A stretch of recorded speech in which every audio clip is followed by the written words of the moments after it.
So mga tol, malungkot na balita po para sa ating mga Pinoy boxing fans sapagkat sa kakatapos lang po ng laban ni Michael Dasmariñas sa Japan. Kalaban ng Hapon na si Kyosuke Okamoto. Tinalo po ng Hapon ng pambato natin mga tol. Bayan knockout sa round 5. Hindi kinaya ni Dasmariñas ang lakas ng Hapon. Dahil sa talo ni Dasmariñas mga tol, bumagsak na po ang record niya sa 36 wins, 2 losses and 2 draws. Habang umabante na po ang record ng Hapon sa 10 wins, 1 loss and 1 draw.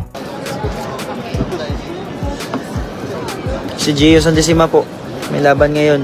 Si Jimel Magramo din po, may laban ngayon. Phil Banat, shout out. Yung lumalaban po si Michael Dasmariñas po.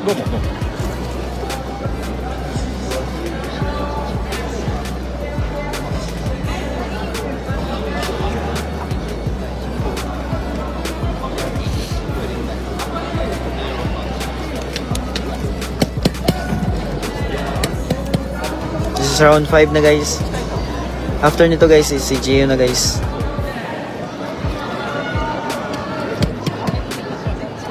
And tomorrow is Emil Vin Jerusalem.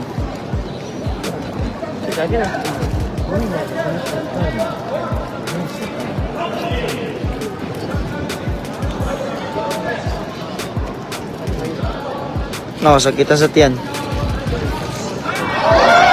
Alak ka. Alak ka. Atay, naigo si Dasma ba eh? Ligid si Dasma sa nakaigo. Wala ko kabantay da.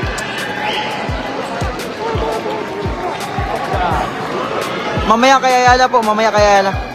Samantala, talo naman po ang isang Pinoy na si Yorogi Gora. Tinalo po siya ng Hapon na si Hayati Hanada via unanimous decision. Sa kabilang banda naman mga tol, nagsalita na po si Albert Pagara sa pag-cancel ng laban niya. Ngayong araw na po kasi mapapalaban dapat si Pagara mga tol sa Thailand. Kalaban itong Thai fighter na si China Tiptawipon. Sa post po ni Pagara mga tol sa kanyang official FB, sinabi niyang handa na daw dapat siyang sumabak kahapon sa weigh-in. Subalit na cancel daw ang laban niya. Kaya see you next month na lang umano. So ibig sabihin mga tol, baka next month na ulit siya mapalaban. Tuloy pa din naman mamaya ang laban mga tol, pero pinalitan na po si Pagara. At ang haharap na po sa Thai fighter ay itong si Filipino Raymart Solidad.